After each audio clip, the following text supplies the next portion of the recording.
And good morning, good afternoon, good evening, everyone, wherever you are in the world. Good day. Here we are for another Solution Sunday.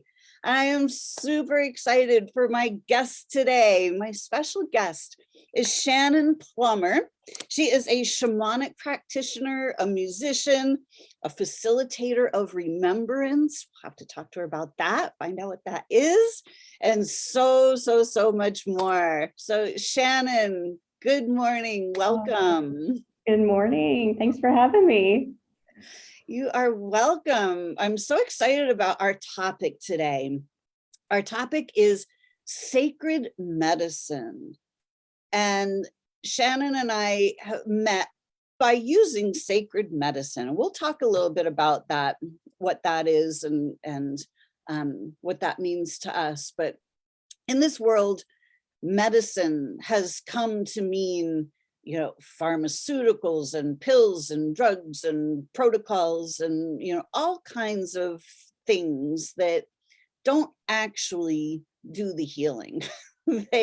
We see that we have created, as a society, we have created a sick care system, and it is built on pills and protocols, and we see people suffering and dying all the time, and it's really not about health. So we want to talk today about medicine, sacred medicine. What is medicine exactly? So Shannon, let me just start out by asking, what is sacred medicine to you, and how did you get connected with sacred medicine? Wow, that's such a beautiful question. And, I think it's different for everybody. I think the sacred aspect of it is what is working for our soul, right? I believe in this world, we get caught up in these bodies, which are very, very important. Not taking anything away from that beautiful body and that it's carrying us around, right? To have this beautiful experience. I think sometimes we get caught up in that, and we are programmed, if you will. Well, you're going to live a certain amount of time. This is what you're going to do. This is what's going to happen as you age. This is. And so we're expecting those things. And at the soul level, that energetic piece of that expectation is that belief underlying things. And so sacred medicine to me would be going back to those belief systems, those paradigms, those programmings that maybe we don't actually 100% believe anymore. We never really did believe it, but somehow it's in there. So the sacred aspect is connecting to that soul piece, connecting to the energetics of what are there, recognizing they're there. What are they trying to tell us? They're there for a reason. And what is truly our belief? What is it that we really, really at the foundational level, at the heart, at the soul, in all of our energy bodies, truly believe? Because that's our medicine. And how do we make that come out? I don't think medicine is something you put in. I think medicine is something that goes out. I love that. I love that. Yeah, I love that you brought that up, because when I found myself facing cancer and I knew that the medical route was not my go-to route for healing, I sat with it and I thought, if there was no such thing as doctors or hospitals, and this was 500 years ago, and I was living out in the woods somewhere, and I had this thing going on with my body, and I was the only one that I could rely on, what would I do? And I thought, let me break this down. Let me break this apart. What do I actually know about this? We have all these beliefs, and the belief for me, I don't want to believe things, because there have been so many times when I've believed something and then later on, I found out that, oh, that wasn't right at all. Like Mhm. somebody tricked me into believing that, you know? And so I wanted to know. So what I thought was, what do I actually know about what's going on with my body? What do I know for certain? And at the time, I knew for certain that my body was out of balance because I was out of balance. I was stressed. I was depressed. I didn't want to be here anymore. I couldn't figure out this society because the rules and regulations and the hoops and all of the stuff of society didn't make any sense to me. It never did, and it never will. It makes a whole lot more sense now, I gotta say, but realizing that we can actually step out of that whole thing. But I was so stressed that I knew that my body was responding to that stress.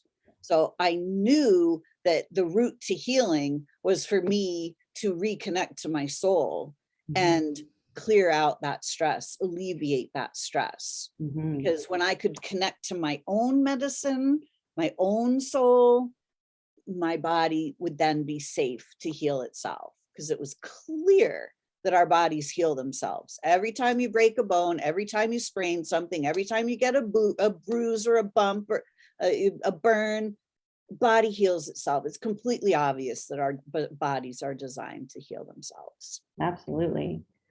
Absolutely. It's interesting when, so thinking about that, like medicine, we think that it's something that's going to heal us, right? It's something external. A lot of times that's the paradigm that comes in, like, oh, there's something that's going to help me heal. And like you said, it's the healing happens internally and then it manifests out. And I would say that medicine is also the stuff that we might not wish we experienced, right? So medicine in your case, cancer, that was medicine for your soul. How your body responded, reacted to what was internally, energetically at the soul level out of balance was screaming at you, saying, hey, you're not doing something about this. I'm going to get your attention. And like you said, you went in instead of looking out to bring something else in to even confuse the system anymore. So I think the idea of cancer, any ailment, and any illness, any disease is medicine in and of itself if we stop and listen to it. And we really go, wow, why is it here? Where is it coming from? Not discrediting that we have a food supply that isn't the great, it doesn't support wellness necessarily. We have to be very mindful about a lot of different things. We have EMFs everywhere, right? So there are external things. And why is my body not able to keep myself in balance, in harmony? And the medicine coming out to tell us that it's not in harmony is also, even though we might label it bad, it is not either good or bad. It just is, right? It's just different. And what do we want to be? How do we want to change that? And what I discovered was that what my body was doing, the thing that they call disease, was my body actually trying to help me through my period of stress. So my body was literally giving me the best chance of survival, given the conditions that I was presenting to my body. Absolutely. So what I've learned is there are biological laws. Just like the law of attraction is a universal law that works 24/7, 365. It works exactly the same for you as it does for me, never changes, never varies. Our bodies are built on biological laws as well. And the biological laws say that when you get a shock, when you go into stress, like, oh my gosh, what just happened? And we're trying to figure out how to deal with certain stress, depending on how the psyche interprets that stress, will determine how the body responds to that stress to give us the best possible chance of moving through that stress. Mhm. So what my body was doing, my body was helping me. Yep. Absolutely. Absolutely.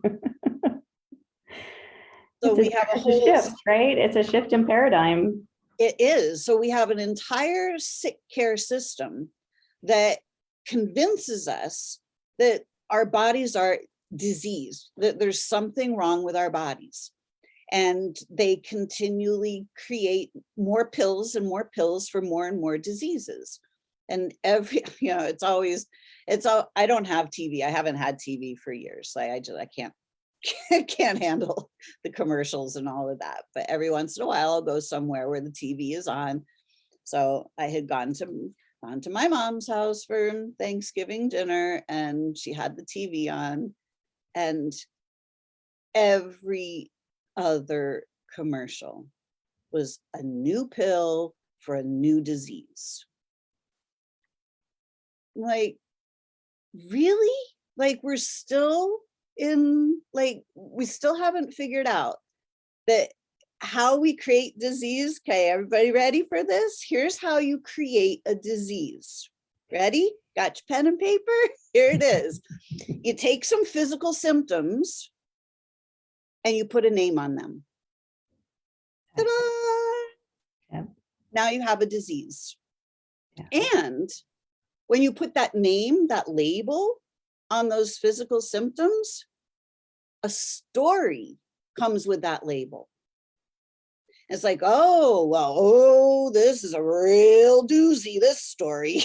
This is the story that's going to play out for you now. Really? Are we sure about that?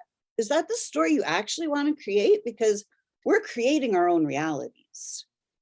And we create our realities from our beliefs. And if you believe that label, then there you go. That's the story that you're going to create. Mm-hmm. For me, I didn't believe these labels. I didn't believe that we were meant to be stuck with diseases. And I knew that something else was available. And at that point, I wanted to find out what else was available. And I realized that if I didn't figure it out and I keeled over, that, hey, great resolution. I'm done with this crazy society that I can't figure out anyway. Like, either way, it would be a welcome relief. I would have success either way. Either I would figure it out or I wouldn't. A win-win situation for me. It's interesting. I once heard an interview with Leonard Orr, and he was a breatharian and a breathwork teacher. Really very interesting character. And he was talking about the death urge. And it's a new concept in humanity that we have this death urge that's programmed, right? Like you said, with labels, with this, oh, your dad had this, your mother had that, oh, your grandparent, your great-grandparents had this, oh my goodness, the genetic aspect, all of these things that are telling us or trying to convince us that, oh, we stand a chance at repeating history, or we have something within us that is going to be a problem. And when you label it, you give it power. You give away your power by saying, yeah, I'm buying into this exactly. But this concept of the death urge it blew my mind. I was like, let me think about this. And then I started thinking about, well, what happens when, people sign up for life insurance policies? Oh, yeah, well, we're estimating your death age to be this, and we're estimating this to happen. We're expecting that. And society is based on this death urge. And it's almost like there's a seeking for that termination point, right? That termination of our physical body. So if you go back to the soul, if you go back to the sacred medicine, I also believe that we've disconnected. So I don't want to generalize by extremes, but many people have disconnected, and we have a challenge of reconnecting that soul, that spiritual, that energetic piece, whatever you want to call it, and the physical of our bodies, of our brains, of what we're putting in our bodies, where we're putting our bodies into, our environments and everything else. And we have a hard time like integrating those two to recognize that they're really one. And we have that within us to create what we wish. Like, what is that environment that we truly want to be in? What is it that we want to manifest as our beliefs rather than allowing our beliefs to manifest for us? So I love that. Yeah. You know, as soul beings, we are unlimited. We are completely free to roam the entire universe. You know, we have been given sovereignty, and we are creator beings, and we can create anything we desire. But when we come into this physical world, it's like we are just simply programmed, and we are told what we can have, what we can't have, how long we can live, how long we can't live, you know. right. All of this. As a child, I would wake up I would go to sleep at night. I was 2, 3, 4 years old. And when I would go to bed at night, I would just lay there and close my eyes, and I would just float and just be part of the unified field of unconditional love. And I knew that it was completely obvious that that permeated everything. That was everywhere. It's what's permanent, eternal, everlasting, always present.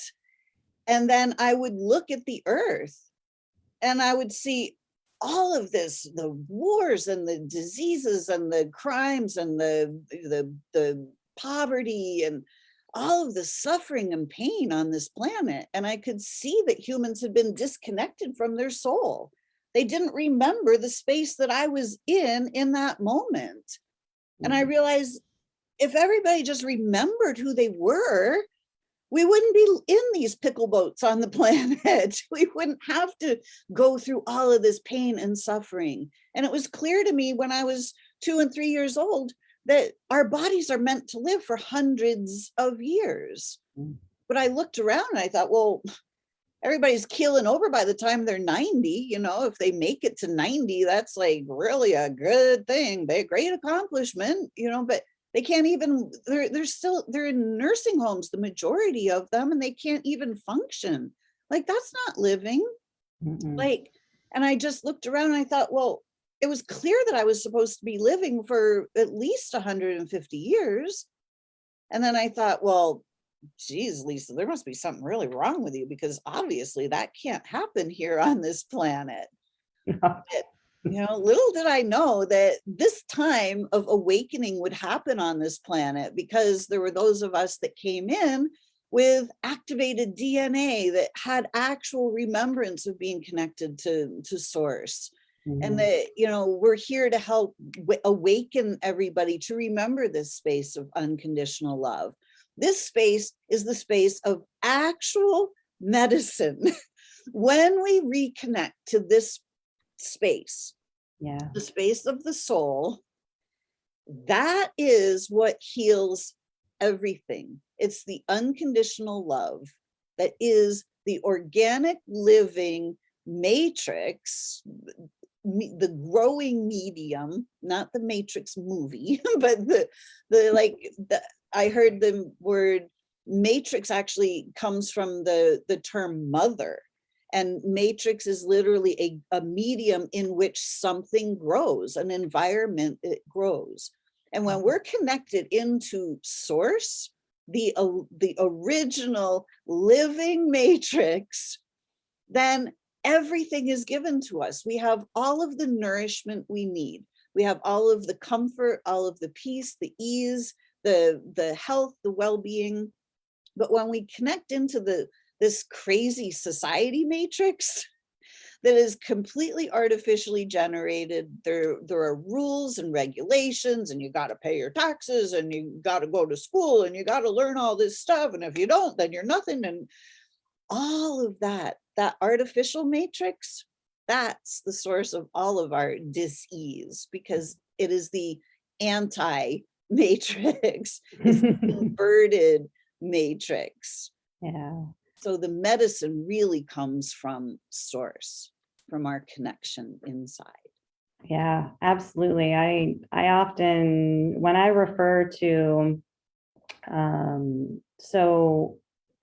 let me back up for a second. So my mentors are all Peruvian. I've been attracted to the Peruvian culture for some reason from as a child. I grew up in a small coal mining town in Western Pennsylvania. There was no logical explanation why that culture has always intrigued me, with some others as well.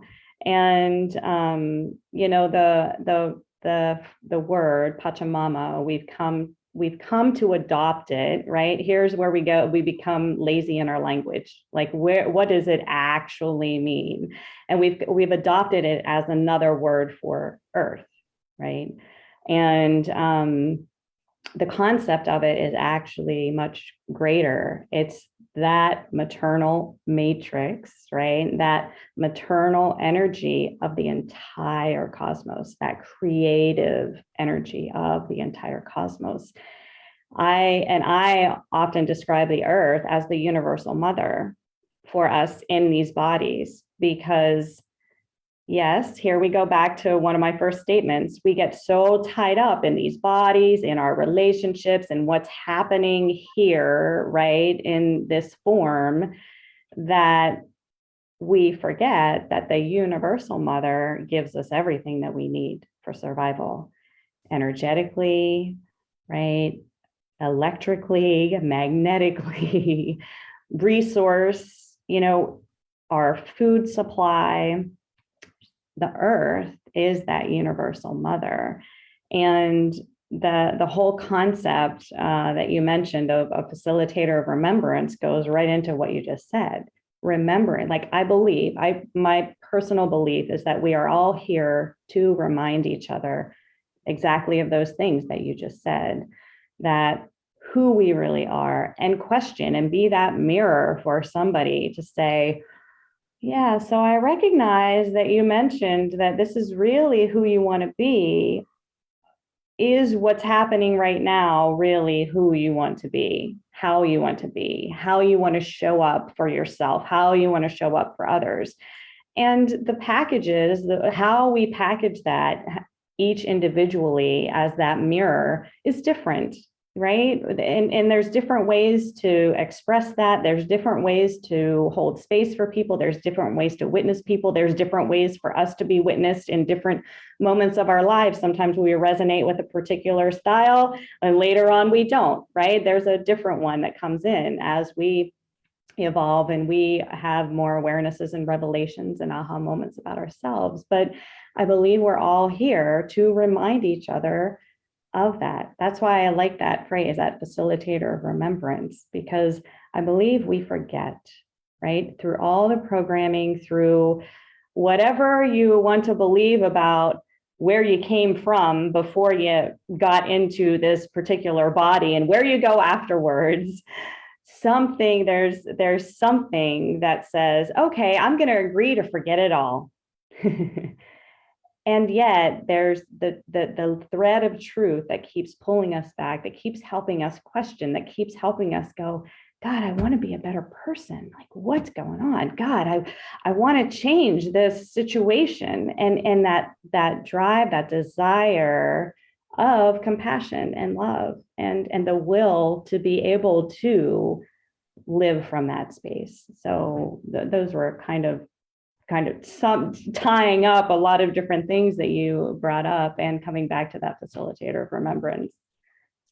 I love that. And I love that you talked about how Mother Earth gives us everything we need. And it's not about us taking the stuff that we need from Mother Earth at her expense, you know, which seems to be the general practice these days. Oh, well, you know, we need this wood from the rainforest, so let's just cut all these trees down. And we need this oil from the earth, so let's just pump it all across the, you know. No, it's like when we live in harmony with Mother Earth, respecting the elements. We've got air, earth, fire, water. These are all living things. This earth, it's not some dead rock floating through space. She is a living, breathing being. And she is the mother. She provides everything that we need for nourishment, for shelter, for clothing. She is our protector, but we haven't been protecting her. And we have been literally separated from Mother Earth. We have been placed in cities, we've been placed in schools that we learn all of this intellectual stuff instead of being outside learning about the living waters and the plants and the animals and all of the bounty that Mother Earth provides, and learning how to live in harmony with all of the rhythms, the night and day, the moon cycle, the sun cycles, all of the natural rhythms. We have been cut off from all of the natural rhythms. Yeah, absolutely. And you know, I know it's a topic, and you know, I grew up outside. I left in the morning in the summertime. I left in the morning, and you saw me when I got hungry, you know, and sometimes not even then, because maybe somebody else's, you know, we stopped at a house or a friend, you know, me and my friends, and somebody else would make us a grilled cheese sandwich for lunch, and I didn't even have to go home, right? But there's my husband actually, and to bring some humor to it, was reading something or heard something at some point that he shared with me. And it was a Middle Eastern teacher who was talking to a group of Americans. And he said, "You Americans think that you're so grounded, yet you choose to walk 1 inch off the ground because you wear shoes all the time." Right. And like you know, I think about kids, like my hands were in the dirt all the time. I was sitting in the trees. I was playing in the water. I was, you know, all over, like laying on the earth, rolling down the yard, and all of these things. And in fact, just over Thanksgiving, we were talking to some friends, and it's like there were kids playing out in the street. And there were like 15 kids out here over the weekend, and they were screaming at the top of their lungs. And I was like, oh my gosh, they're outside. Yet every house in our neighborhood, we were the only house that had our windows open. Like we're the only adult sitting outside, going out. I was just, you know, besides walking to and from the cars. And that connection is so important. It's such a reminder of everything, not just the things that we want to see, but everything that's going on around us. Exactly. You know, and what I've really been exploring a lot recently, you know, since I met Shannon especially, is really reconnecting to the elements and the power of the elements. You know, when we use fire is about transformation, and it's about burning off things that we don't want. And it's also about the light. The fire gives light. When we each have that spark of the divine inside. And, you know, as souls, we are the light. We are part and parcel of the all that is, the light of source itself. And when we come into these bodies and we start getting programmed, you know, that dumbed down programming that happens, that, our light, just like that rheostat dimmer switch, starts to turn down and the light stops shining and we become like dull and depressed. And but when we get that fire, that excitement, that enthusiasm, that passion, and we start to utilize that element to burn away all the stuff that is not allowing our light to shine, or when we use the air to speak our words out into the universe, to allow the law of attraction to start matching our creations, and to start sharing with others, to facilitate that remembrance, and to utilize the earth for the grounding, for the receiving the nourishment, and utilizing the waters for that cooling, that flow, that ease, and that receiving. It's really powerful. This is what real medicine is. The earth provides the medicine already. Absolutely. And those are such positive aspects of the elements, right? And I think we often, when we think about the elements, we often think of that positive aspect.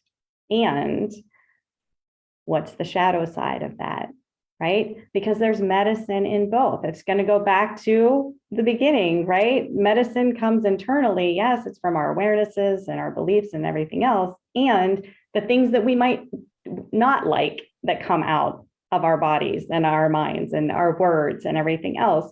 There's medicine in all of it. So there's that light side of the elements, and there's that shadow side as well. Fire, we were talking about fire, and I was like, wow, yeah, those are like, how do we light up our vision so we can light up that passion, and we can burn through whatever we need to get rid of, so that passion can come to life.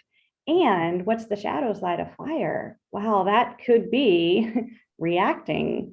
That could be using, taking those things and creating disharmony with another person, with another belief system, with all of these things. So there's that aspect of the elements that teach us, regardless of whether we're in the light side or the dark side. And it's a matter of sitting back and going, what is it teaching me? Where am I on the spectrum? And what is it teaching me? Because the elements, fire eventually burns out, right? The breeze eventually dies down, right? So we can sit in the stillness. We can sit and remove remove ourselves from and observe ourselves and find out where we are on that spectrum, and then transmute.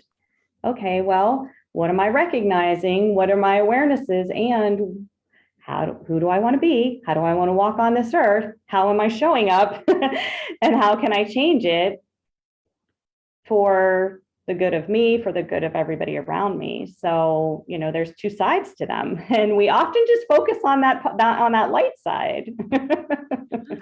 Medicine in both. Exactly. And, that dark side is always leading us home. It's always there simply to be in our awareness, like, oh, wait a minute, I'm going in the opposite direction. Mm-hmm. So I like to try to utilize that dark side, not as like the negative, but as it's like the street side. I usually talk about, like they have like in the city, they'll have the big like sign says, do not enter. And it's like, it's not there because don't enter because you're an idiot. You're not worthy of entering. It's like, don't enter because all the traffic's going the other way. If you enter, it's not going to look pretty. You're going to cause a mess. So just beware, don't enter here. Like, go another block. Like, it's not like these things come up and we're like, oh my gosh, what happened? It's like, it's just the sign. It's like the do not enter sign. It's like, just go the next block and then go with the traffic instead. Exactly. It's going back to the concept of universal love, right? And that oneness, source, however we want to describe it. We always say, my husband and I always say, it doesn't care what you call it. You can call it God, you can call it spirit, you can call it all that is, whatever, it doesn't care. It just wants you to connect to it in your own unique, personalized way that brings you into a deeper understanding of self, of the big self.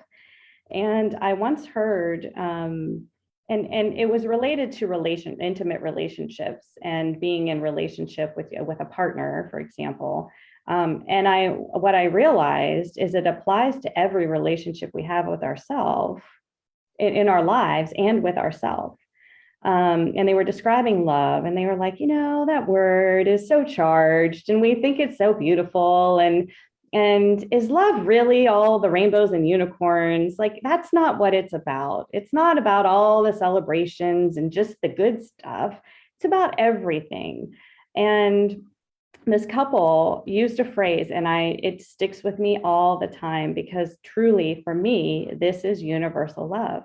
They said, love, the definition of love is protecting each other's shadow.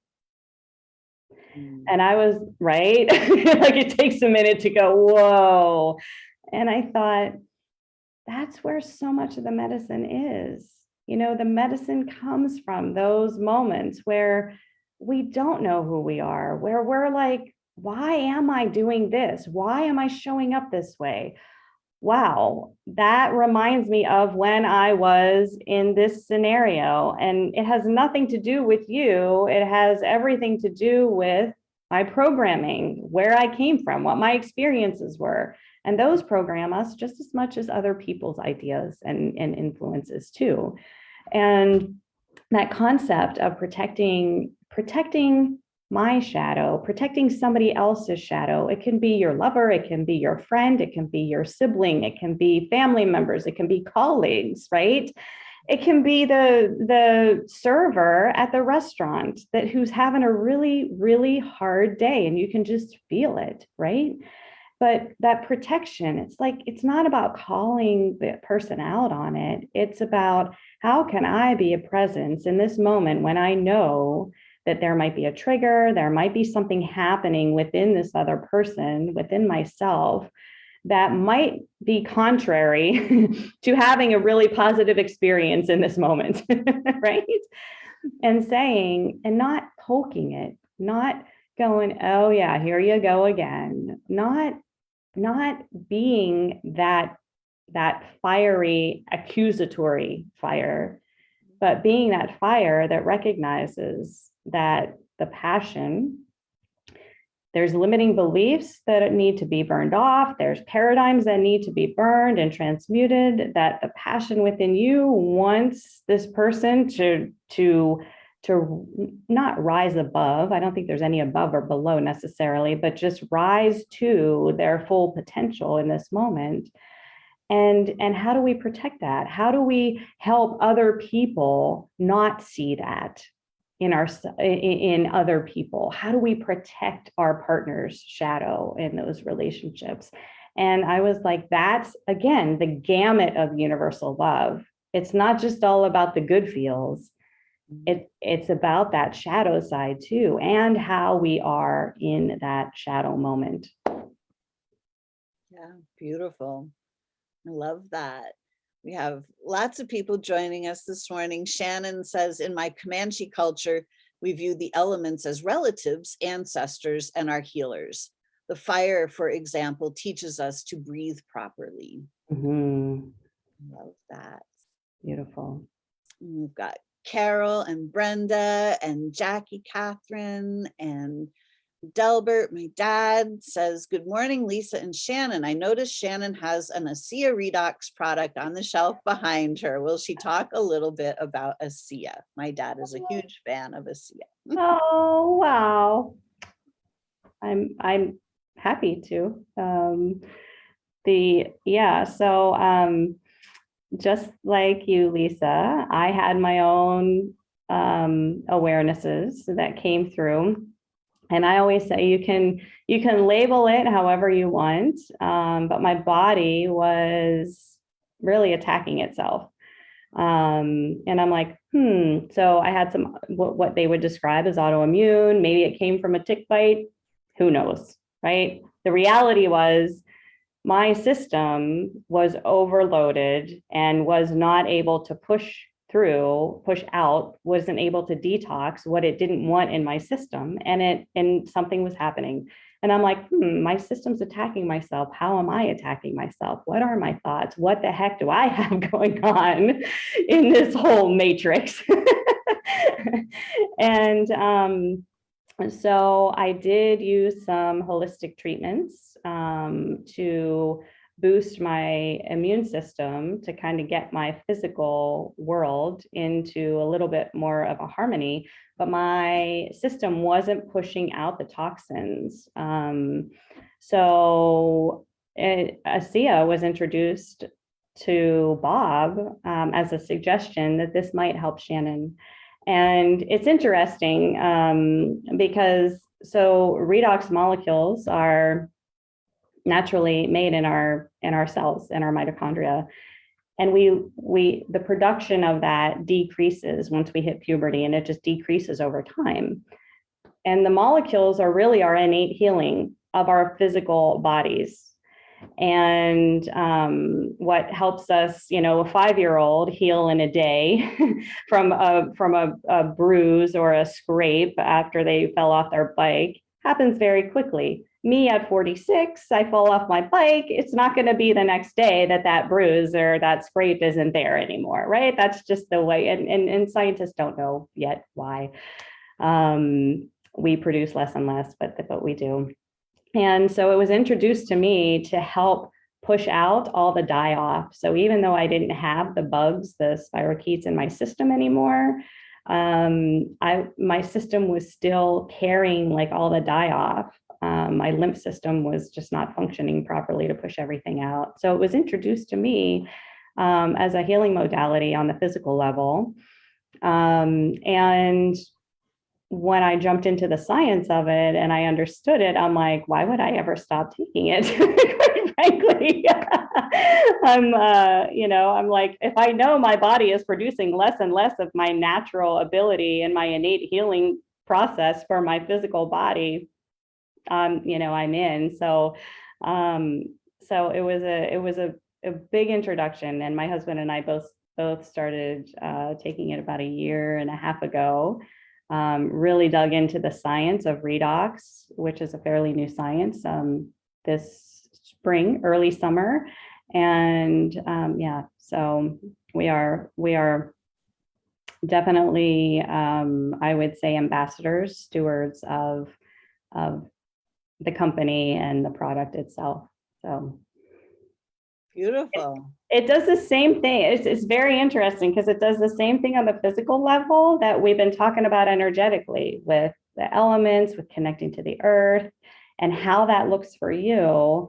It's like your body knows what to do. Your body knows what to do with these molecules, where to send them, how to the molecules signal and communicate in your body, just like we are signaling and communicating with the energetics of our mental, our emotional bodies, our mind and our spirit and our hearts. Like, we're communicating and signaling all of those things, and the molecules communicate and signal in our physical body. So it ties right back to all getting our bodies into a harmony, into a balance, and into a way where it's speaking all the languages on every energetic level.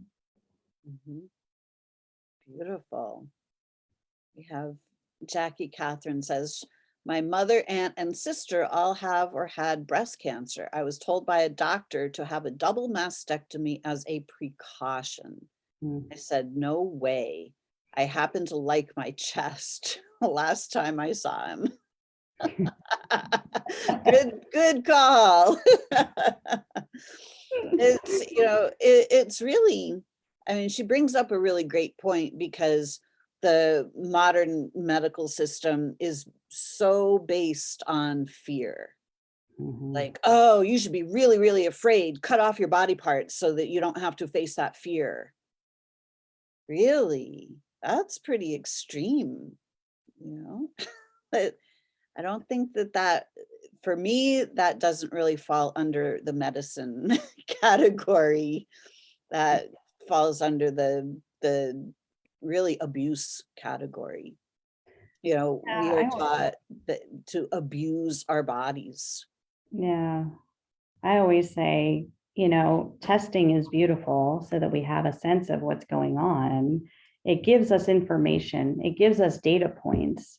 How we choose to take that information, digest it, feel into what's right for us. If the information isn't there, there's nothing to yet worry about, right? There's nothing yet to take action. I don't even want to use the word worry. There's nothing to take action on. If the information arrives and we're like, oh, there's some data here, what do I need to do in that moment? Right? What's best for me? And that, I think, is so important, that sovereign choice. The route, the methodology, however you choose to go about it, if that is your belief system, it's going to work, right? And getting to that understanding of, I have info, I have data, and I get to choose, I think, is the most powerful decisions. When we come from that place, I think that's the most powerful decision that we can give ourselves and everybody around us. Yeah. And when we start to realize that our bodies are always on our side, our bodies are doing everything they can to survive. Yes. So when they produce extra cells, they're producing those cells on purpose. There's a reason for those extra cells. There's a meaning behind those extra cells. Yeah. And we're just simply taught, oh, those extra cells are terrible. They're bad. They mean that there's something attacking you. There's something wrong with your body. We have to start changing the way we look at this, because there's nothing wrong with any of our bodies at any point in time. Our bodies are always doing exactly what they're designed to do. We Mm-hmm. don't understand the design. We have never been taught the design. And I've come to discover that the natural design, the self-healing design of our bodies, that information has been literally held back from us. It has been withheld so that other people can make money on our suffering. And we have to start to understand, as a society, if we want to end disease, we can literally, because we have television now, if television was actually used to tell a better vision, other than the vision of death and destruction that it is the spokesperson for, which then we just simply go, oh no, and we just simply create that vision. They're telling us the vision that they want us to create. So they just tell us, here's the vision, this is what's going on, terror, terror, fear, fear, run and hide. If they actually use television for the greater good, we could literally end disease on this planet within the end of the year. We could start to understand why our bodies produce those extra cells. Why did your mom have breast cancer? Why did your grandma have that? It's not because it's running in the genes, it's because they all had the same conflict. There was the same worry in the nest, in that home environment. We can all have the same types of worries, because what we have found out is that the body responds to our worries. And depending on what type of worry we have, the body will produce a specific response. So, if we're self-devaluing, I'm not strong enough, or I'm not fast enough, or I'm not pretty enough, our bodies, our bones and joints and muscles will respond to those self-devaluations. A death fright, we think we might die, our lungs respond to the death fright. our digestive system, when we have something that we just can't digest, like I can't swallow this morsel of food, or this morsel of information, our digestive system responds. Absolutely. So we have to understand that the body, whatever it's doing it to show us where we're out of balance, where the mind and the soul are not in harmony.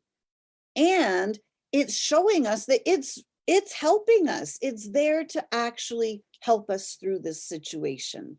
It's doing what it needs to do. And basically, every time the symptom arises, when the pain and the discomfort starts, that's actually when the body is going into healing. It's actually when we've come to our resolution of whatever the conflict was. The body's been building up those extra cells to help us through the conflict. And now it's like, all right, we make peace with whatever it is. And the body goes, oh, all right, cool. Now I can go back to normal. So then it starts to take away those extra cells because it doesn't need them anymore. The healing is the painful part. Yeah. And we've just simply been taught, as soon as the pain happens, as soon as we're vomiting or we have diarrhea or we have the stomach cramps or whatever it is, we're simply taught, ruh-roh, something's wrong with you, this is terrible. Right. If we start to understand that, oh, my body's actually in healing, thank you, body. It's a completely different mindset. Totally different mindset. And the healing happens rapidly when we start to understand.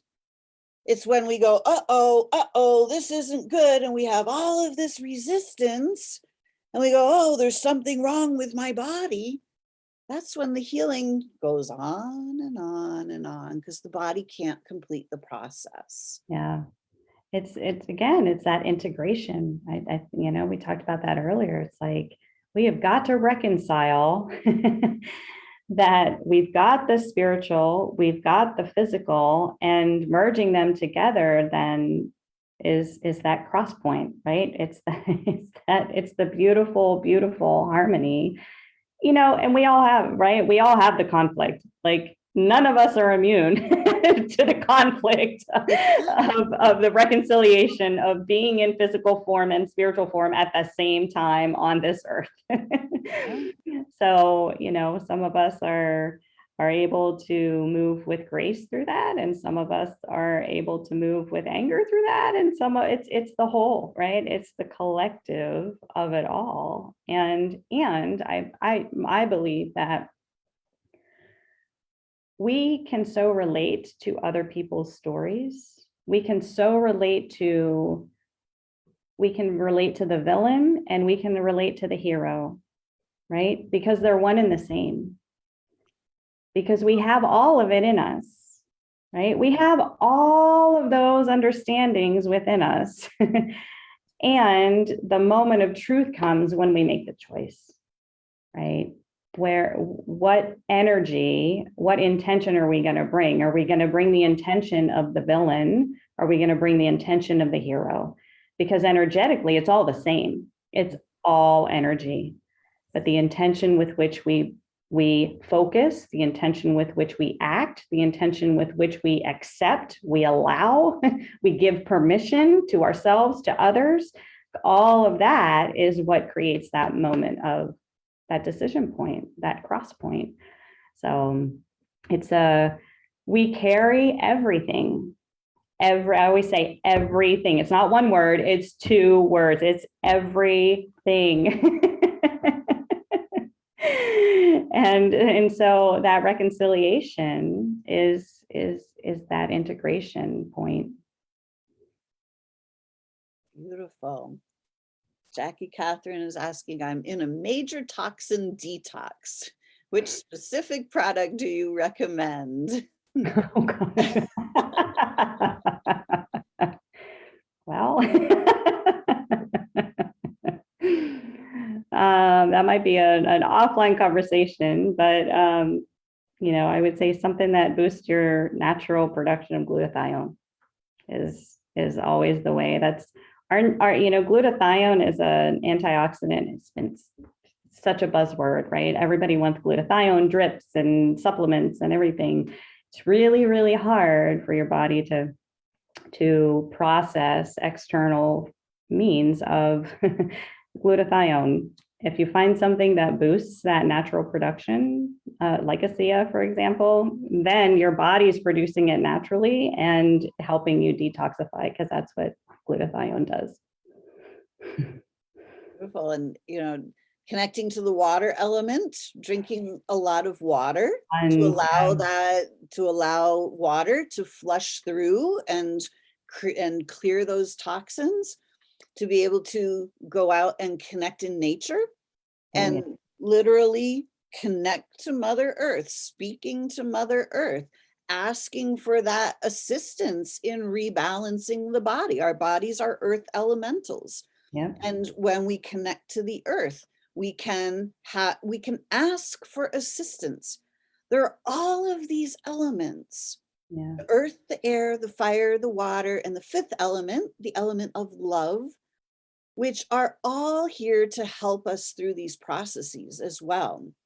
So there are definitely physical things that can help us with the detox process. And there are also all of these elements that are right here in our backyard.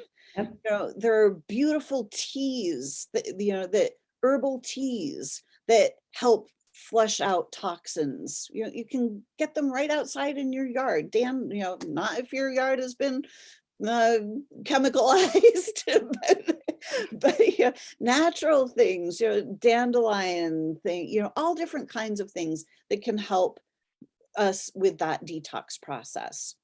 I think laying on the earth, I always say, if you feel confused, if you feel anxious, if you feel like you're at a point and you're just, you can't get to an answer, right? You can't get to that decision point. I always say, find a spot and lay on the earth, like with as much skin exposed as you can comfortably. And especially your feet, like get your feet onto the earth and just ask the question, what is my next step? And it's amazing what happens. Sometimes we're drawn to certain areas because of the plants that are in there. And guess what? That's the plant medicine that we need for our bodies at that time. Maybe we need the water, maybe, all, like you said, all these different elements. But I always, like, that to me is the greatest reset, is getting down on that earth and just asking that question, what do I need to do for my next step? And it's amazing what happens. Exactly. It's, and the biggest part of it all is trusting your body. Like trusting that the body knows exactly what to do. That is the huge thing. We have been taught to distrust our bodies. And the moment that I started to actually trust my body and recognize that my body knows exactly what to do in this situation, everything changed. And nobody else knows your body like you do, right? Exactly. And this is huge. Nobody else lives in there. You're the one. It's your body. And we've simply been taught that doctors know best and that they know what to do for your body. Nobody else knows what to do for your body. Well, they've been taught, right? They've been taught, this is the decision tree. If this happens, then if it's a no, it goes this way. If it's a yes, it goes this way. And you just keep going down the decision tree. But what are you feeling? What they don't get in that decision tree is the feeling of what's happening inside. And whether it's in our thoughts, whether it's in our physical body, none of that is input into, those data points are excluded from that decision tree process. Exactly. The mind and the soul are completely discounted. They're looking only at the body. And when you're looking at only a tiny portion of who the being is, you're not getting all the data that you need. Yeah. So half the puzzle. Exactly. If that. Right? A Gosh. piece of the puzzle. Yes. Good morning, Kinsey. Delbert says, thanks, Shannon. Great explanation. Jackie says, so true. So many times, as soon as someone learns that they have a dis-ease from a professional, their condition worsens. Absolutely, because we go into fear.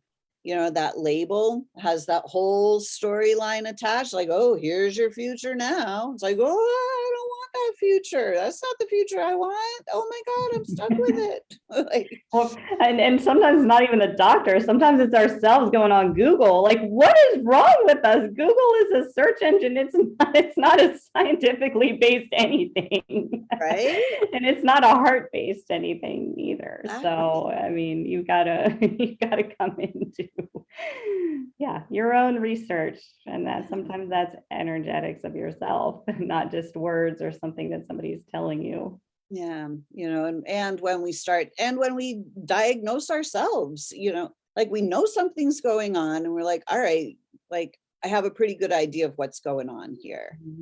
And, you know, once we take that on and we self-diagnose, which is completely possible, it's totally normal, natural to be able to do that as well. We don't have to have somebody else tell us what's wrong with us. You know, it's like, I got bronchitis. Well, like, it's completely obvious. I don't need somebody else to tell me, right? Like, there are certainly, but, you know, once we do that, if we put that future on it, then it's like, all right, well, now I have to walk this path. What if we turn that all around and take all of those labels off and say, you know what? My body's out of balance because I'm out of balance. Yeah. Let me just reconnect. Let me connect to nature. Let me connect to myself. And let me bring everything back into balance. Yeah. There's our medicine, our sacred medicine. It's all inside. We all have the sacred medicine inside already. We've come fully equipped with everything we need.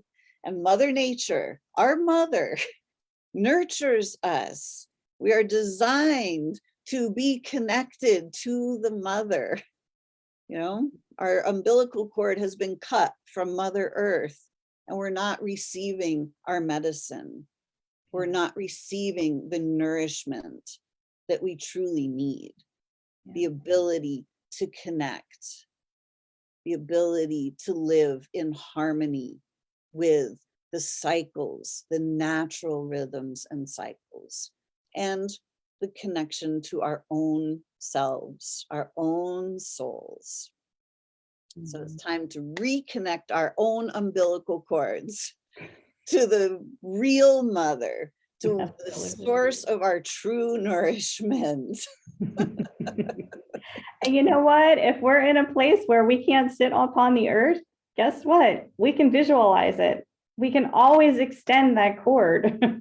Always. Exactly. We live on this planet. We can't be disconnected no matter how hard we try. We can disconnect our awareness, but we cannot be disconnected. We are always connected. If we only believed it was that simple all the time, like 100% of the time. Right? I mean, it's just simply opening up our awareness to realize it's like, here we are. We can literally just reconnect. Shannon, this has been such an amazing conversation. It's been so much fun. I so appreciate you coming on and having this conversation with me this morning. Oh, well, thank you. It has been fun. I just, every time we get to know each other a little bit more, I just love you more and more, and just a soul sister, definitely. And so thank you for having me.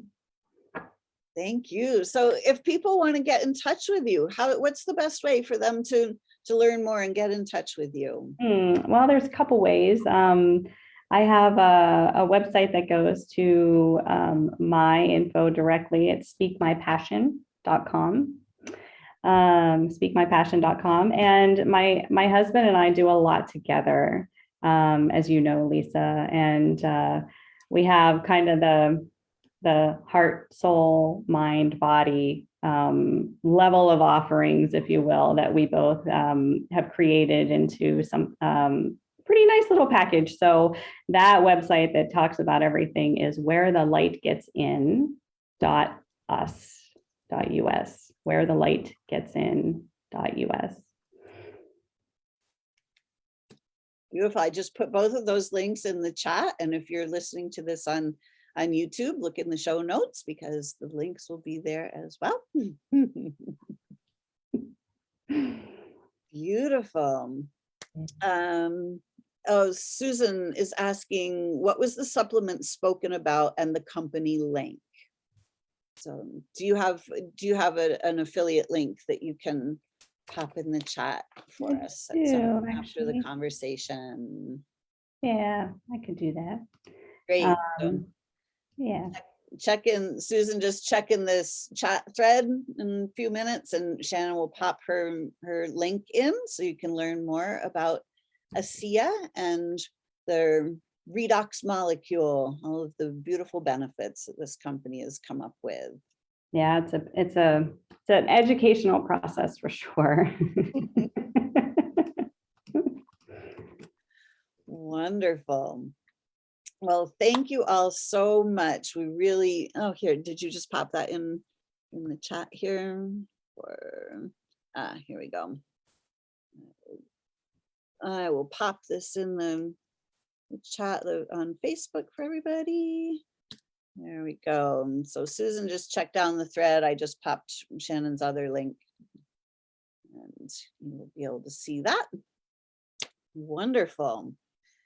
So this has been so great. I hope you'll come back and have another conversation at some point. Absolutely. I mean, we touched on such, We could talk a huge topic. Yes. I would love to, Lisa, it'd be my honor. Oh, great. Maybe we'll have a conversation about how we met at some point and invite some others in so we can share that whole process as well too. So absolutely. Talk more about connecting with the elements and really utilizing the elements in practical ways and connecting to Mother Earth and the earth, air, fire, and water, and seeing how we can use them practically in our lives. So that'll be a future conversation coming up.